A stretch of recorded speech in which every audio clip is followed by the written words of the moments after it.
मंडी लोकसभा के लिए आयोजित इस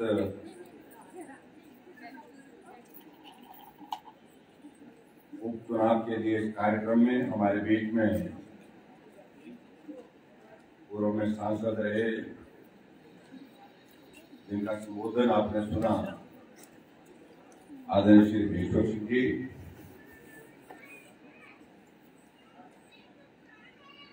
पार्टी के हमारे जिला के सम्मानीय अध्यक्ष श्री भीमसेन जी, युवा मोर्चा के प्रदेश के अध्यक्ष श्री अमृत ठाकुर जी, मंडल के अध्यक्ष श्री ठाकुर चंद जी, पार्टी के हमारे साथी श्री अमित सूद जी, जिला परिषद के सदस्य दीपक गुलेरिया जी, पंचायत समिति के अध्यक्षा सविता जी, पार्टी के हमारे वरिष्ठ साथी आदरणीय श्री टेकचंद जी, प्रेमचंद जी, भगवान नेगी जी, ठाकुर चंद जी, पार्टी के हमारे साथी श्री नवीन शर्मा जी, भूपेंद्र जी, विजय आनंद जी, जहां उपस्थित सभी पंचायती राज संस्थाओं के चुने हुए प्रतिनिधि, उपस्थित सभी भाइयों बहनों और पत्रकार मित्रों, ठीक है।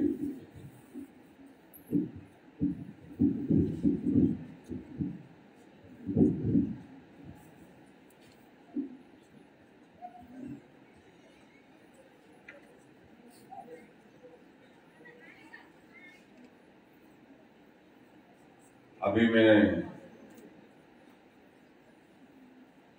आदरणीय भेश्वर सिंह जी का संबोधन सुन रहा था। पूरा इनने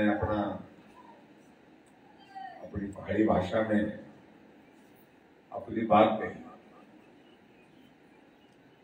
और इससे पहले जो हमारी पार्टी के प्रत्याशी लोकसभा के उपचुनाव के लिए हैं, तो विशाल ठाकुर जी, उन्होंने भी अपनी भाषा में, पहाड़ी भाषा में, आपकी भाषा में अपनी बात कही, और मैं ये भी देख रहा था कि बहुत बड़ा आनंद के साथ आप सुन रहे थे।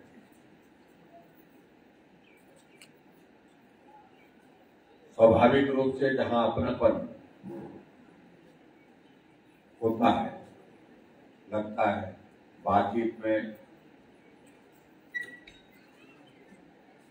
और बातचीत के साथ साथ में रहन सहन में, बोली भाषा में, तो वहां आदमी महसूस करता है कि भी मैं अपने आदमी से बात। और ये भेश्वर सिंह जी की एक बहुत बड़ी खासियत है, यहाँ मंडी जाएंगे तो मंडियाड़ी बोलेंगे, और कुल्लू आएंगे तो कुल्लू की भाषा बोलेंगे, और बुलाना जाएंगे तो बुलाना की भाषा भी बोलेंगे।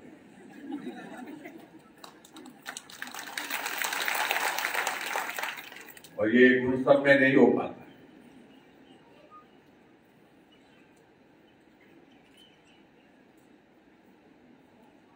अभी सब लोगों को बड़ा अजीब सा कई जगह लग रहा है कि आजकल कौन से वोट आ गई, कई ने पूछा कि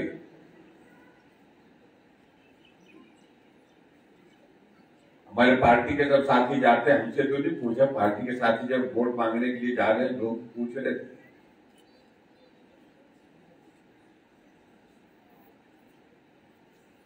ये वोट आ गई, बोलते कौन से वोट आ गए, बोलते सही मायने में अभी वोट की बात नहीं आनी। जैसा आप सबके बीच में बताया कि हमारे मंडी के हमारे लोकप्रिय सांसद पंडित राम स्वरूप जी हमारे बीच में नहीं रहे, अचानक उनका निधन हुआ और मंडी लोकसभा सीट खाली हो गई। इस कारण से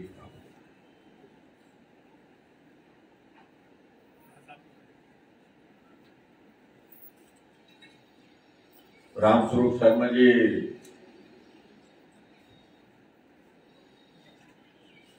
के बारे में यहाँ पर भेश्वर सिंह जी ने भी बताया, ब्रिगेडी जी ने भी बताया। एक साथी थे, हमारे सहयोगी थे,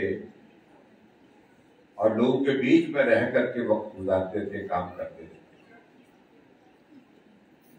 ये उनकी एक विशेषता है।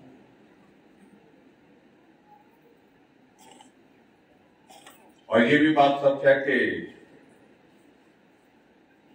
कई बार आदमी किसी चीज को बोलना शुरू कर देता है और उसको लोग स्वीकारना शुरू कर देता है।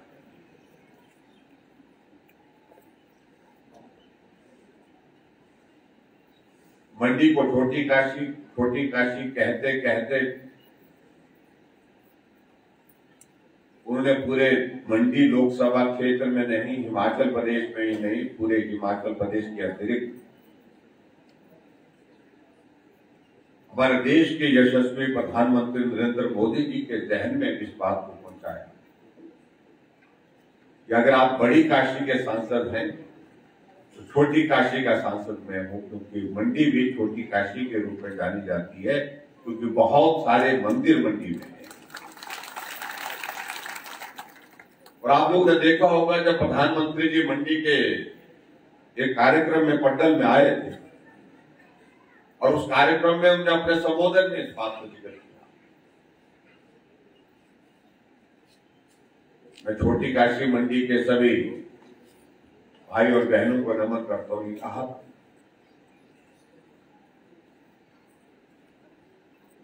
आज हमारे बीच में नहीं है, उनकी कमी महसूस करते हैं और उनके परिवार के प्रति भी हम अपनी संवेदना व्यक्त करते हैं। मित्रों, ये चुनाव बीच में आ गया है। यहाँ मेजर सिंह जी कह रहे थे कि अभी लग रहा था कि चुनाव नहीं आएगा, थोड़े वक्त के बाद है। ये सच्चाई है और हमें तो प्रदेश को तो चुनाव आयोग की चिट्ठी आ गई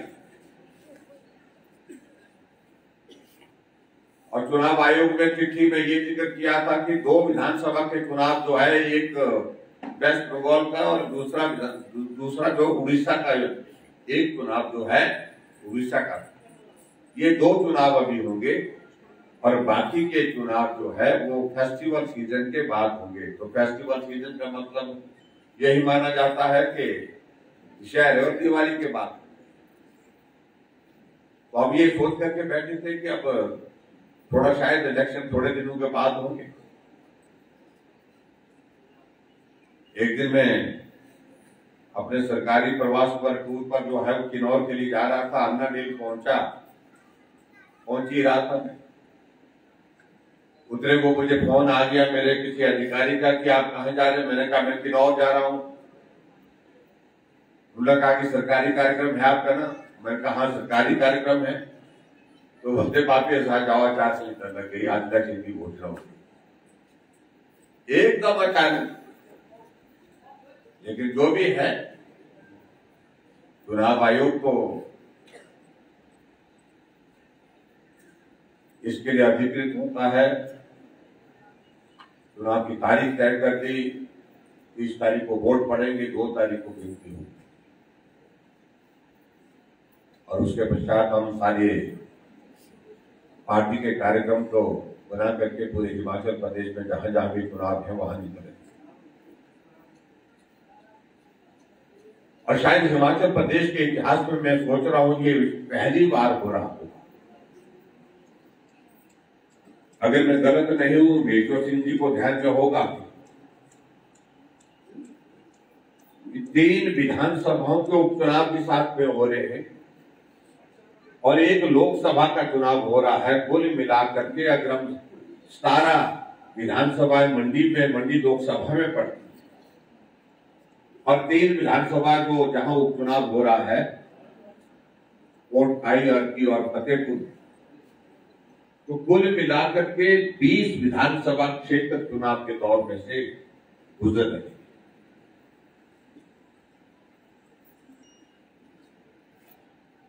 जब चुनाव आए तो स्वाभाविक रूप से पार्टी के प्रत्याशी घोषित हुए। हमारी पार्टी से ब्रिगेडियर कुशाल ठाकुर जी को पार्टी का प्रत्याशी बनाया। कांग्रेस वालों ने प्रतिभा सिंह जी को बनाया।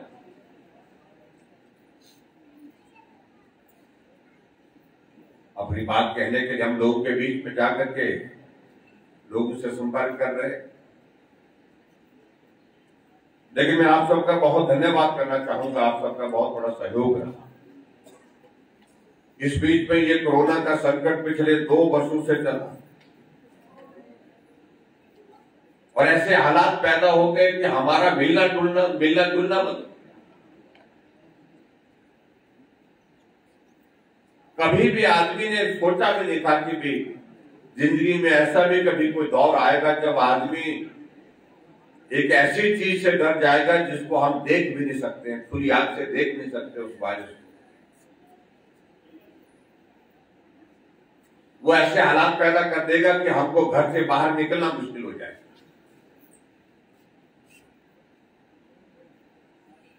और उससे बचने के लिए हर आदमी दौड़ता फिरता जो है वो भागता नजर आएगा। और ये अपना देश की बात नहीं, प्रदेश की बात नहीं, पूरी दुनिया की स्थिति ऐसी हो गई।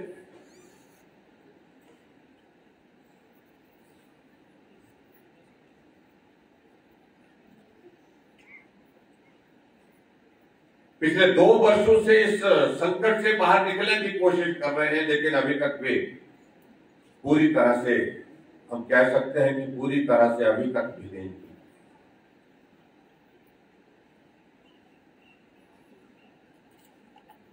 यहाँ आप बैठे हैं, बड़े सारे बैठे हैं, मास्क लगा कर बैठे हैं। आपके यहाँ पर पता नहीं क्या बोलते हैं इसको, पहले पशु को लगाते थे, छिकड़ा बोलते थे। 2 वर्ष से ये आदमी को लगा हुआ है। अभी भी हम छिकड़ा पहन करके जा रहे हैं। अभी भी हम लोग सब अब यहाँ चुनाव के प्रचार में आ रहे हैं तो सोशल डिस्टेंसिंग करके बैठने की बात कही गई। ऐसे हालात पैदा कर दिए इस कोरोना ने कि ढाल मुद्रा भी करना, वो भी दूर से करना पड़ रहा है।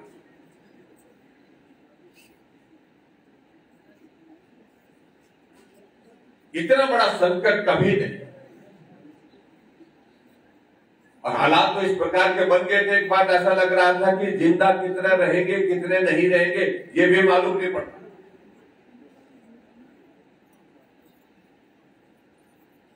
लेकिन हमारे लिए प्रसन्नता की बात है कि इस संकट की घड़ी में हमारा देश एक मजबूत नेतृत्व के हाथ में रहा।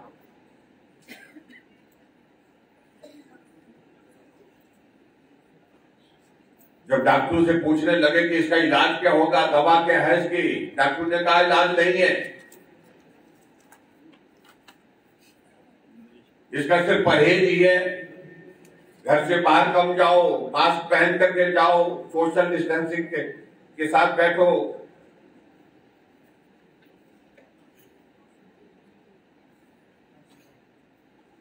लेकिन सबसे बड़ी बात हमारे लिए प्रसन्नता की बात यह है कि जब नरेंद्र भाई मोदी जी ने इस बात का जिक्र किया कि इस बीमारी का इलाज अभी तक हमारे पास नहीं है, न दुनिया में है, न हमारे पास है, ऐसी सूरत में जो सावधानियां हैं उसको आप बरतिए, उससे ही आप जीवन को बचा सकते हैं। लोगों ने पालन, उन्होंने कहा लॉकडाउन, तो लोग घर से बाहर नहीं निकले। उन्होंने कहा कि मास्क पहन करके चलिए, मास्क के बिना मत जाइए बाहर। लोग आज भी मास्क पहन करके जा रहे।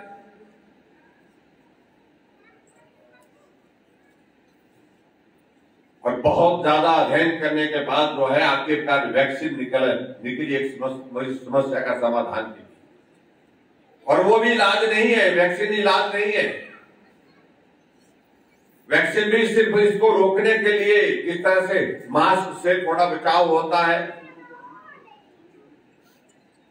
सोशल डिस्टेंसिंग से थोड़ा बचाव और होता है, और उसी प्रकार से वैक्सीन लगाने से भी बचाव हुई है। वो इलाज नहीं, वो दवाई नहीं। लेकिन हमारे लिए प्रसन्नता की बात है कि प्रधानमंत्री नरेंद्र भाई मोदी जी ने पूरे देश के साइंटिस्ट को कहा कि 135 करोड़ का ये भारत, क्या हम अपने बलबूते अपने देश के अंदर वैक्सीन नहीं बना सकते?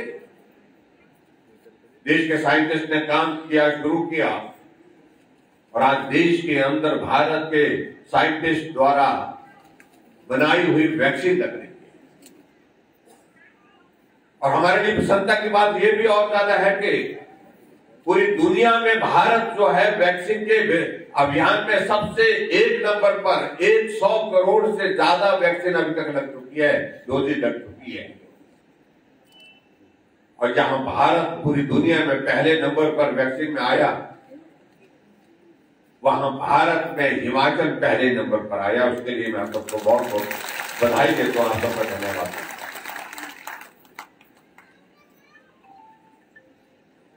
और मुझे इस बात की खुशी भी है कि मलाना के गांव में भी वैक्सीन लगी। देवता जी की इजाजत हुई। हमने डीसी को कहा कि आप ये जा करके आइए, देवता को मना करके आइए। देवता के सभी जो जितने भी लोग प्रमुख लोग थे उन सबसे बातचीत की। आखिरकार देवता ने अनुमति दी और उस अनुमति के आधार पर जो है वहां पर सब लोगों ने वैक्सीन को स्वीकार।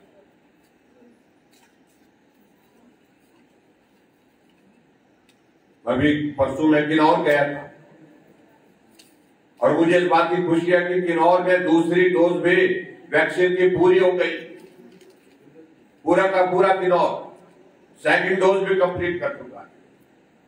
और आज भी मैं आप सबके बीच में ये निवेदन जरूर करना चाहूंगा कि कोशिश करिए कि जो दूसरी डोज आपके लिए जो लगनी है, जिन लोगों को नहीं लगी है, जिनको लग गई वो तो ठीक है, लेकिन दूसरी डोज को भी हमने जल्दी से जल्दी पूरा करना है, ताकि हम फर्स्ट डोज में पूरे देश भर में पहले नंबर पर रहे हैं। तो दूसरी डोज के लिए भी हम पहले नंबर पर भारत में आना चाहते हैं और उसके लिए मैं आप सबका सहयोग भी करता हूं। अब रही बात चुनाव की, चुनाव के सिलसिले में मुझे उससे पहले हमारे साथियों ने बहुत विस्तार से बात कह दी। आप सबके आशीर्वाद से हिमाचल प्रदेश में हमारी सरकार का 4 साल का कार्यकाल 27 दिसंबर को पूरा होने जा रहा है।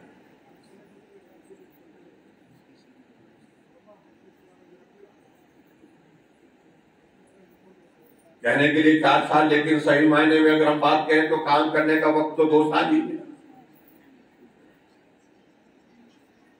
और 2 साल तो इसमें ही निकल गए कि आदमी की जिंदगी को कैसे बचाएं।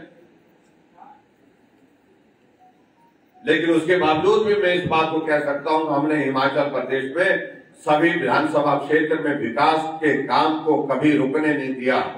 चाहे मुझे वर्चुअल माध्यम से भी हमको करने का पड़े कार्यक्रम, लेकिन फिर भी उसके बावजूद हिमाचल प्रदेश में हर विधानसभा क्षेत्र में सैकड़ों करोड़ के विकास के कार्य करते।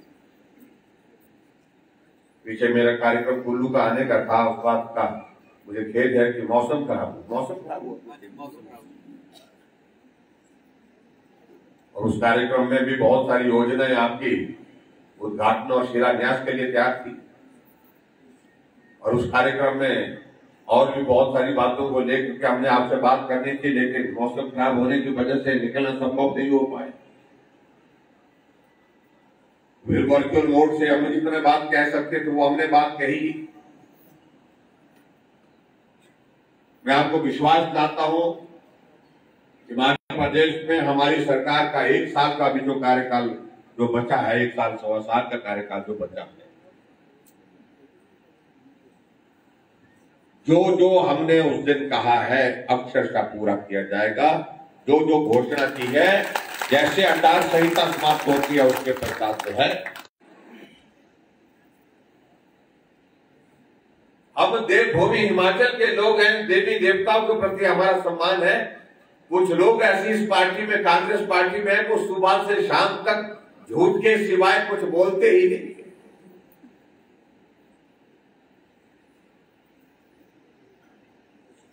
और कई बार तो बड़ा मुझे ये लगता है कि विधानसभा के अंदर भी ऐसे ऐसे मुद्दों पर वो बोलने की कोशिश करते हैं कि पता नहीं।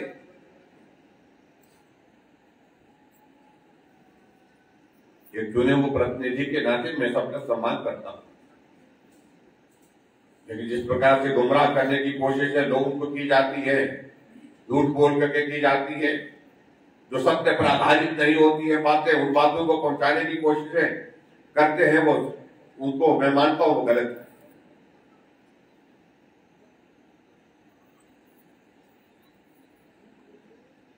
कांग्रेस के लोग आज की तारीख में जब वोट मांगने के लिए जा रहे हैं, पूछ रहे हैं कि जयराम से पूछो काम क्या किया, और मुझे मालूम नहीं काम किसको बोलते हैं, किसको मानते हैं काम को। हमने 4 लाख से ज्यादा बुजुर्गों के लिए, 70 साल से ऊपर बुजुर्गों के लिए पेंशन का एक साथ प्रावधान किया। मैंने कहा बुजुर्ग खड़ा लाइन में नहीं होना चाहिए, भीड़ में नहीं होना चाहिए पेंशन मांगने के लिए। उनकी उम्र जिस दिन 70 साल होती है, उनकी कागज की फॉर्मेलिटी औपचारिकताएं पूरी करो, और उसके बाद एक साथ पेंशन का प्रावधान हमने हिमाचल प्रदेश में सरकार की ओर से। कांग्रेस के जमाने में 750 रुपए मिलते थे, हमने 1500 रुपए किए, लेकिन कांग्रेस के लोग इसको काम नहीं। हमने कहा हमारी माताएं बहनें हमसे ज्यादा काम करती है, हमको घर भी देखना होता है, पशु भी देखने होते हैं, बच्चे भी देखने होते हैं, खेत का काम भी करना होता है। क्यों महिलाएं ज्यादा काम करती है ना? ये पुरुष तो ऐसे होते हैं, 2 दिन काम करते हैं, तीसरे दिन निकल जाते हैं मनाली घूमने के लिए, गुजरात घूमने के लिए निकल जाते हैं। महिलाओं को तो टाइम नहीं मिलता, और इसलिए हमने तय किया कि माताओं बहनों के लिए 70 नहीं 65 साल के ऊपर जितने भी हैं सबके लिए पेंशन का प्रावधान किया। लेकिन विचित्र बात है कि कांग्रेस के लोग इसको भी काम नहीं माने। जब हिमाचल में सरकार बनी, सरकार बनने के बाद में जब मैं अधिकारियों से मैंने पूछा, मैं कहा गरीब आदमी कोई बीमार होता, जिसका जिक्र विश्व सिंह जी कर रहे थे, उसके इलाज करना हो और उसके पास पैसे नहीं है, उसकी जिंदगी कैसे बचाई जा सकती है? कहा कि ऐसी तो कोई योजना नहीं है। हम मुख्यमंत्री राहत कोष से पैसा दे सकते हैं,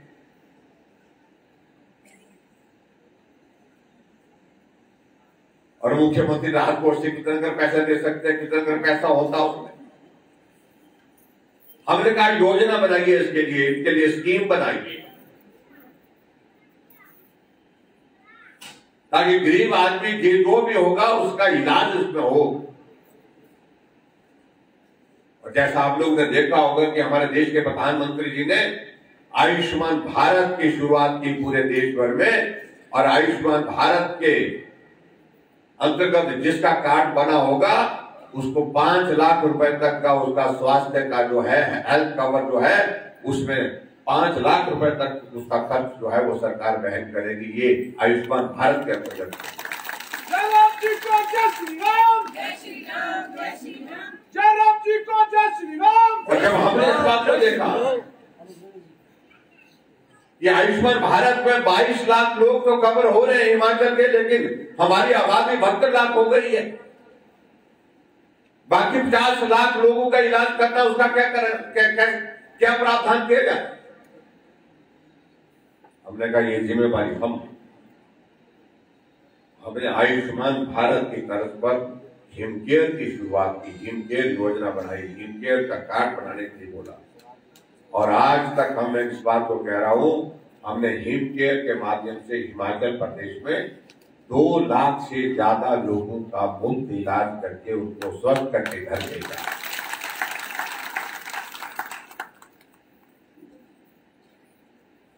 ये योजना इसलिए लाई क्योंकि मैंने देखा है, अपनी आंखों से देखा। जब गरीब आदमी बीमार हो जाता है, जब इलाज के लिए उसके पास पैसे नहीं होते हैं, अपने रिश्तेदारों दोस्तों के पास जाकर के उनके परिवार के लोग पैसा इकट्ठा करते हैं, फिर वो पैसा भी जब खत्म हो जाता है, जमीन जायदाद गिरवी रखने की नौबत आ जाती है, और ऐसी परिस्थिति में वो मरीज ही खुद ही कहता है कि मुझे घर ले चलो। डॉक्टर कहता है कि आप ठीक नहीं है, लेकिन उसके बावजूद मरीज बोलता है कि मुझे मालूम है मैं ठीक नहीं हूं, लेकिन मुझे घर इसलिए चलो क्योंकि अब इससे ज्यादा खर्च करने की मेरे परिवार की अब हिम्मत नहीं है, स्थिति नहीं है, इसलिए मैं अपने परिवार को ऐसी स्थिति में नहीं डालना चाहता हूं ताकि उनकी घर परिवार की जो जगह जमीन है वो भी। और ऐसे में वो आदमी जो है वो इलाज को बीच में छोड़ करके घर चले जाते थे, आखिरकार दुनिया छोड़ करके चले जाते। ऐसे एक नहीं अनेकों उदाहरण हमने अपने घर गांव में देखे कि मौत की वजह सिर्फ एक वजह क्योंकि इलाज के लिए पैसा नहीं था। इसलिए हमने कहा कि गरीब आदमी का इलाज करने का प्रावधान हमको करना चाहिए। हिम केयर की शुरुआत की और उस हिम केयर के अंतर्गत हम हिमाचल प्रदेश में 3 लोगों का इलाज किया। लेकिन विचित्र बात यह है कि जो कांग्रेस पार्टी 50 साल तक सत्ता में रही, उनको गरीब आदमी का ख्याल नहीं, उनको बुजुर्ग आदमी का ख्याल नहीं आया। लोगों के इलाज में मदद हो, उनकी जिंदगी को बचाने के लिए सरकार की ओर से प्रयास हो, प्रयत्न हो, ये उन्हें कभी सोचा नहीं।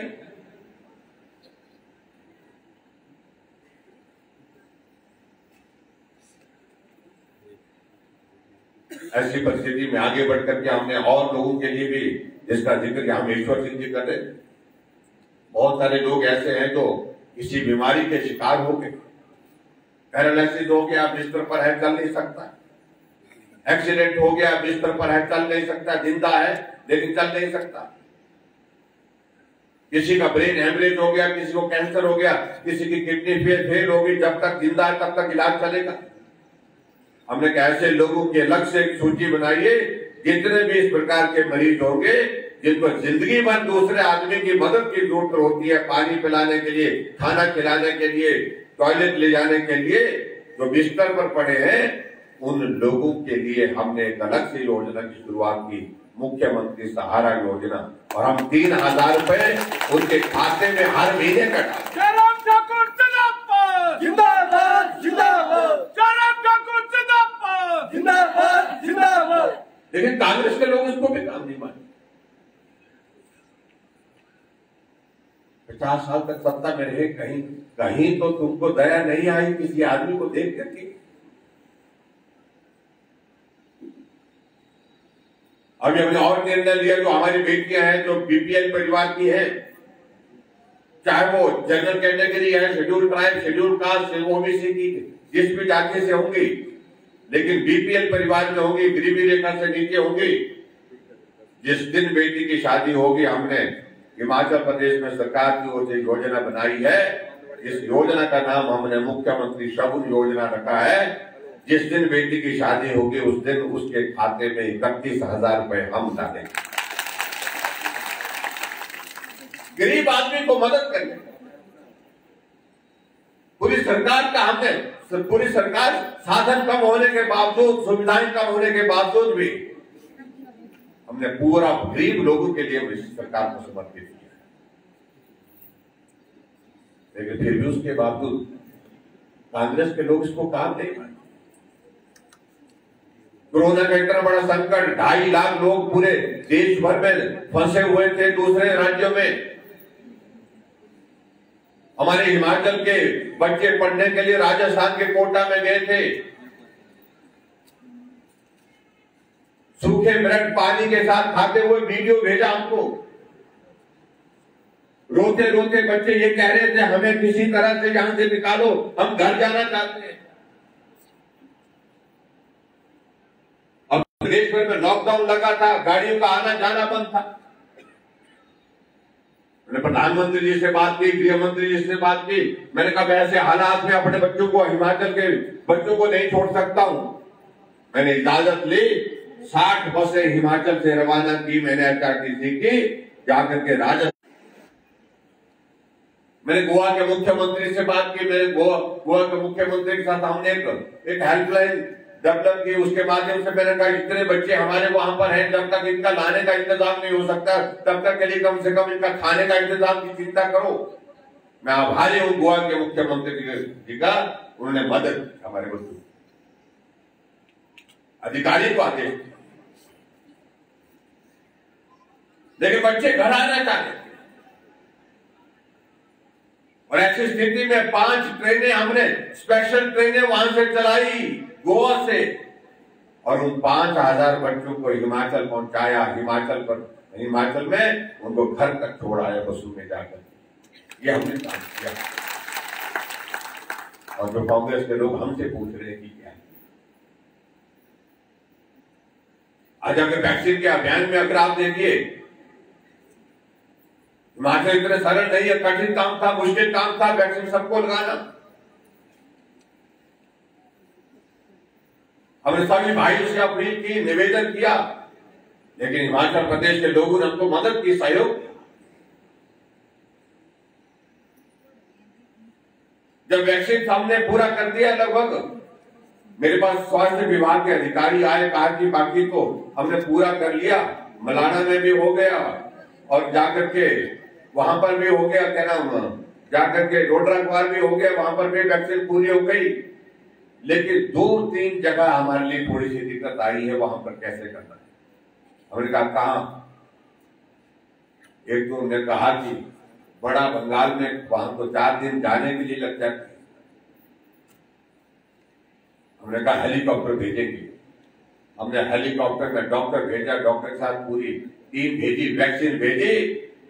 जो वहां पर बड़ा बंगाल में जो लोग रह रहे थे, 160 के करीब वहां पर लोग थे, वहीं जाकर के वहां जहाज में भेज करके, हेलीकॉप्टर में भेज करके वहीं उनको वैक्सीन लगा करके।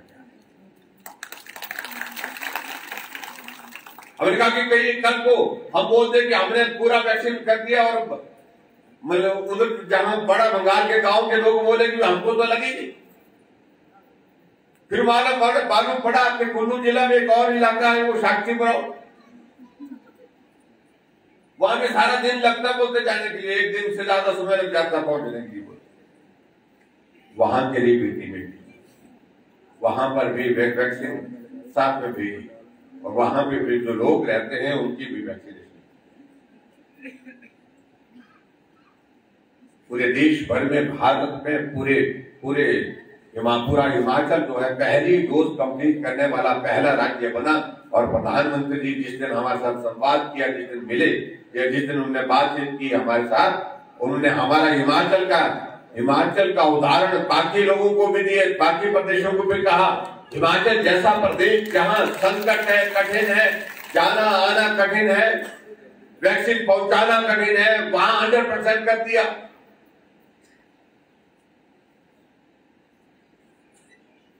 और उसके लिए मैं बधाई देता हूं, आप सबका भी बहुत बड़ा सहयोग,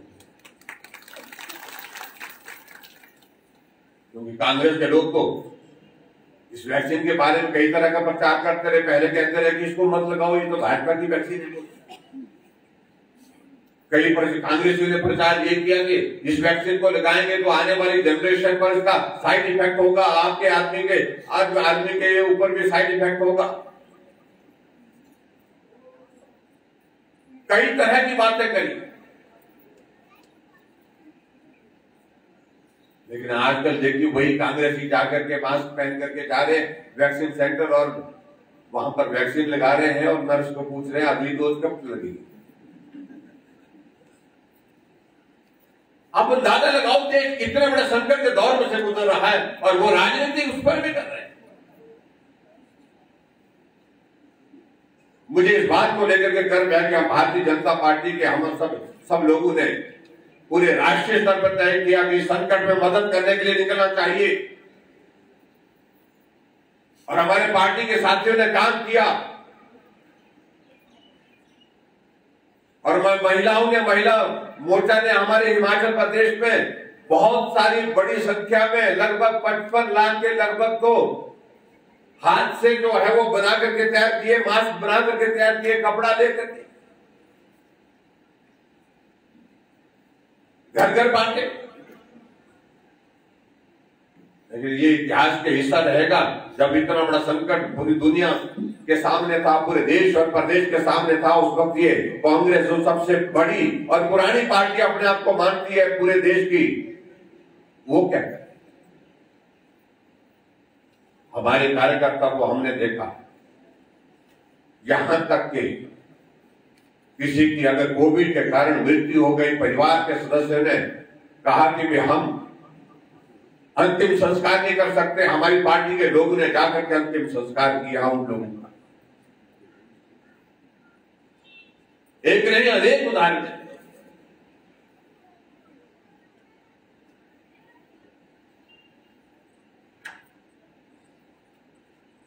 लेकिन कांग्रेस क्या करती रही?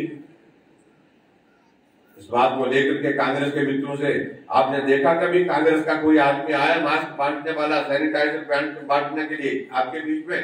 लेकिन उन्होंने यहां से बिल बना करके दिल्ली भेज दिया कि हमने 12 करोड़ रुपए का खर्चा कर दिया है, हमने सैनिटाइजर बांटे हैं, हमने मास्क बांटे हैं, हमने पीपी किट बांटी है, और 12 करोड़ रुपए कहा कि भाई इसको हमारे खाते में जमा कर।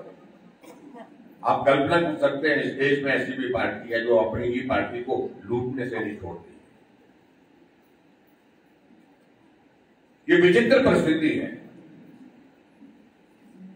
और इसलिए इस पार्टी का खात्मा हो गया पूरे देश भर में। आज देश में रहे कितने का है, और बहुत सारे प्रदेश ऐसी स्थिति में हो गए जहां सरकार होती थी कांग्रेस पार्टी किसी जमाने में, आज वहां पर खाता नहीं है, उनका खाता नहीं। अभी आपके सामने वेस्ट बंगाल का चुनाव हुआ, कांग्रेस को 0 मिला, 0, एक भी सीट। उसकी वजह यही है कि बहुत लंबे समय से कांग्रेस का विकल्प जो है देश के अंदर इस प्रकार से प्रस्तुत नहीं हो पा रहा था कि देश को कोई चला सकता है, ऐसा वो संदेश देने की कोशिश करते थे। लेकिन आज देश के सामने विकल्प नरेंद्र भाई मोदी जी के रूप में मिला है। अब देश चट्टान की तरह उनके साथ खड़ा है। यही नेतृत्व चाहिए, यही नेतृत्व सही नेतृत्व है, यही नेतृत्व है देश को मजबूत नेतृत्व दे सकता है। आज जिस भाषा में पड़ोसी राज्य जहां है, जहां जिनको जिस भाषा में जवाब देने की जरूरत है उस भाषा में उनको जवाब दिया जाए। धारा 370 समाप्त करना छोटा विषय नहीं था। हमारे सामने लोकसभा राज्यसभा में बिल पारित हुआ, धारा 370 समाप्त हुई। लेकिन कब हुई? जब नरेंद्र मोदी देश के प्रधानमंत्री बने, तब राम जन्मभूमि पर मंदिर बनना चाहिए, ये सबकी हमारी भावना थी, हमारी श्रद्धा थी। लेकिन सैकड़ों वर्षों से चला हुआ ये आंदोलन, हजारों की बलिदान हो गया, हजारों लोग इसमें। और हम कहते रहते थे रामलला हम आएंगे, मंदिर वहीं बनाएंगे, भावनाएं तो व्यक्त करते थे। लेकिन आखिरकार दिन आया, और दिन कब आया? जब देश के प्रधानमंत्री नरेंद्र भाई मोदी बने। आपने अपनी आंखों से का निर्माण वहां पर राम जन्मभूमि पर हो रहा है। इसे एक नहीं बहुत सारी बातों का हम जिक्र कर सकते हैं। आज कांग्रेस के लोग यहां पर वोट डाल रहे हैं कि बेरोजगारी बढ़ गई, कोई जवाब नहीं। आज बोल रहे हैं कि महंगाई हो गई, महंगाई चिंता का विषय है। हम इस बात से सहमत है कि महंगाई रुकनी चाहिए, लेकिन उनको इस बात को भी समझना चाहिए पूरा विश्व का दौर जो है वो इस तरह का बढ़ा है क्योंकि कोरोना के कारण जो है पूरी दुनिया की इकोनॉमी जो आर्थिक व्यवस्था जो है वो सारी चरमरा गई। आज वो वैक्सीन लग रही है,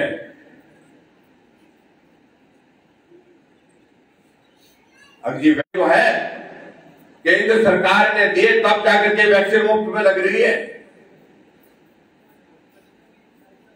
जो देश के प्रधानमंत्री जी ने कहा कि जिंदगी से कीमती कोई चीज नहीं है, और वैक्सीन जिंदगी को बचाने के लिए आवश्यक है, इसलिए हमने तय किया कि वैक्सीन जो है फ्री ऑफ कॉस्ट देंगे, बिना पैसे के 4 लाख करोड़ रुपए इस पर खर्च किया।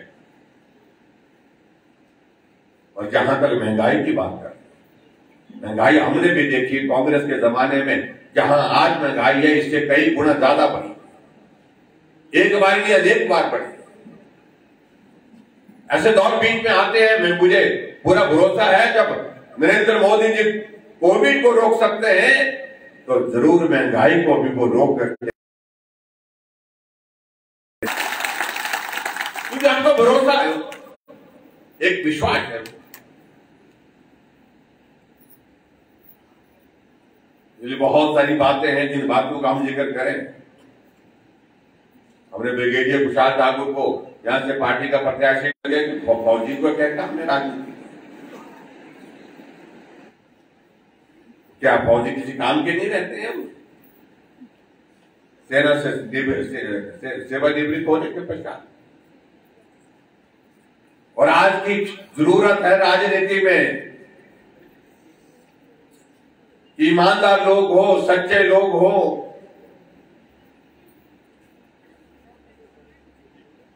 जिस ब्रिगेडियर कुशाल ठाकुर को कहा गया कि टाइगर हिल पर आपने जीत हासिल करने के लिए आपको कमांड करना है, 16,000 की ऊंचाई पर वो गए और टाइगर हिल को जीत करके तिरंगा झंडा फहरा करके आए। हमारे लिए गर्व की बात है। और कहा कांग्रेस के लोग एक तरफ कह रहे हैं कि कारगिल का युद्ध तो युद्ध था ही नहीं, बोलता ये तो मामूली से घुसपैठ थी, पाकिस्तान के सेना के कुछ लोग आए थे, उनको भगाना था, बस इतना ही काम था। लेकिन इस बात को समझना चाहिए, कारगिल में 527 जवान शहीद हुए। 52 सैनिक हिमाचल के सेना के जवान हमारे शहीद हुए, नौजवान। कहीं के बूढ़े माँ बाप छूट गए, कहीं के जवान बच्चे छूट गए, जवान बीवी छूट गई। 2 परमवीर चक्कर भाग हमारे हिमाचल प्रदेश के जवानों को भी।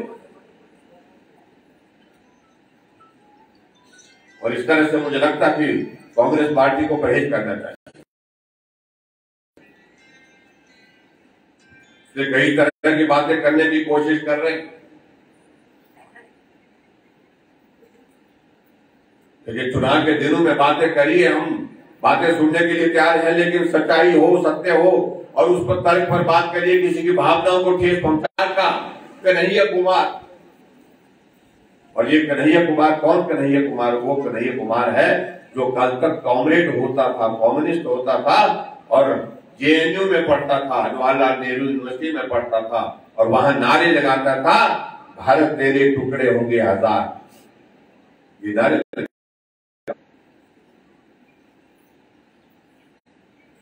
ये वही कन्हैया कुमार है जिसने कहा था कि अफजल हम शर्मिंदा है, तेरे कातिल जिंदा है।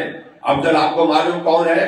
अफजल वो था जिसने लोकसभा पर हमला किया था, दर्जनों लोग मर गए थे उसमें। अत्याचार करते हैं महिलाओं के ऊपर।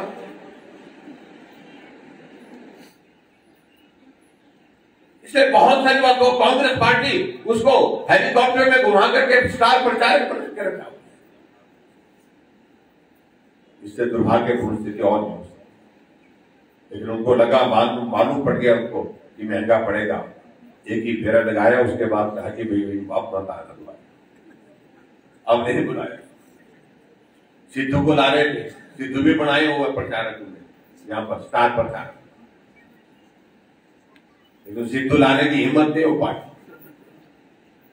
कल तक ये सिद्धू हमारी पार्टी में वो करते थे और उस वक्त वो राहुल गांधी के बारे में और सोनिया गांधी के बारे में क्या क्या बोलते थे। पूरी दुनिया में उन्होंने राहुल गांधी को पप्पू पप्पू कह करके इतना प्रसिद्ध कर दिया। आज गूगल में भी अगर आप टाइप करेंगे, पप्पू लिखेंगे तो राहुल गांधी का फोटो आता सामने।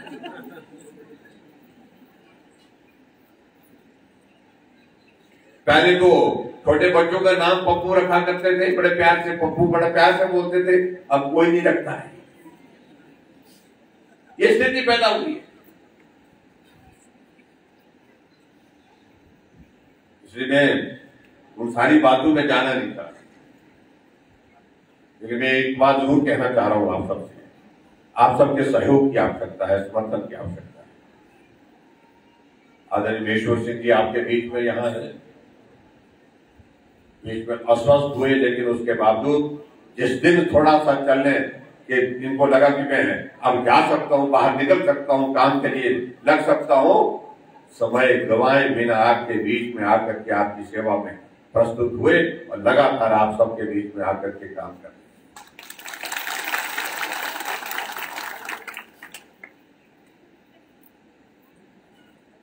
एक चुने हुए प्रतिनिधि के नाते जब आप सांसद थे, विधायक थे, हमेशा जनहित के मुद्दों को लेकर के आप बात करते थे।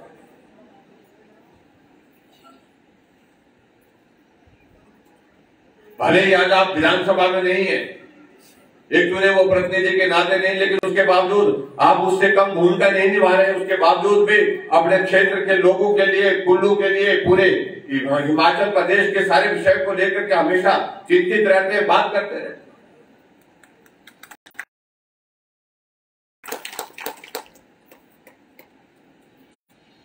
वर्षा सोचे कि ये चुनाव की घोषणा है, उस वक्त तो चुनाव की बात ही नहीं थी। मुझे आना था, ईमानदारी से हमने कार्यक्रम की पूरी तैयारी करके रखी थी, आप लोगों ने भी बड़ी तैयारी करके रखी थी, लेकिन मौसम इतना खराब हुआ जिस कारण जाना नहीं हो गया। लोकसभा के लिए ब्रिगेडियर कुशाल ठाकुर को अपना आशीर्वाद दीजिए, समर्थन दीजिए। जाएंगे तो संदेश जाएगा दिल्ली तक के। छोटी काशी मंडी, जो मंडी लोकसभा है, वो आपके साथ कटार की तरह खड़ी। देवभूमि हिमाचल आपके साथ है, ये संदेश जाएगा। और ये भी संदेश जाएगा कि हिमाचल प्रदेश सरकार जो है, यहाँ की बढ़त आपके से पहले कभी इतनी बढ़त कभी रही नहीं। अब की बात थोड़ा जोर और लगाइए, आगे बढ़कर के काम करिए, और मैं आपको विश्वास दिलाता हूं कि जहां काम की बात होगी, जहां विकास की बात होगी, जो हमारे पास, लेकिन आपके यहां से जीत चाहिए।